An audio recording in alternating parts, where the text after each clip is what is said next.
সুপ্রিয় শিক্ষার্থী বন্ধুরা, আজকে ক্লাস 12-এর মেঘের গায়ে জেলখাটা আহ, গদ্যাংশ থেকে 4 নম্বর প্রশ্নটা আলোচনা করছি।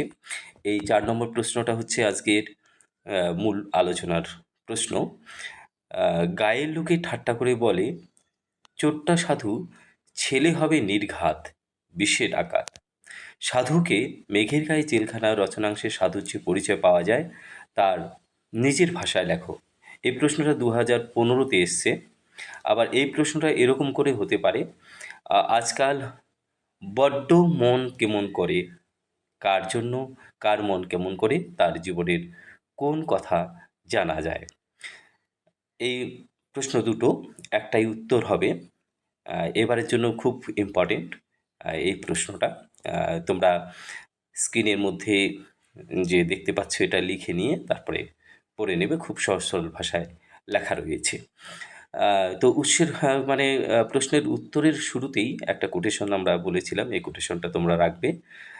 পরে যে উৎস হিসাবে রয়েছে উৎস অংশে উৎসটা রাখবে। আমরা খুব বেশি দীর্ঘ ভিডিও করছি না, অল্প সময়ের মধ্যেই রাখার চেষ্টা করছি। ফলত উৎস অংশটা অবশ্যই দিবে।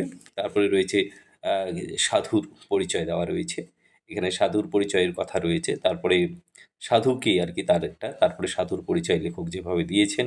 তারপরে সাধুর পরিচয় দিতে গিয়ে কতগুলো এখানে আমরা সাব পয়েন্ট ব্যবহার করেছি। চুরি করা মহাপাপ, তারপরে হচ্ছে জীবন ও মহাপাপের মধ্যে জড়িয়ে পড়া।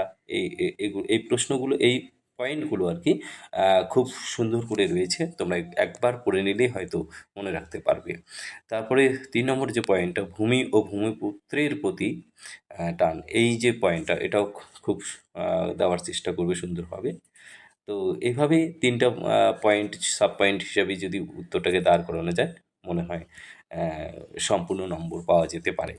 তাহলে এখানে রাখলাম। বেশ।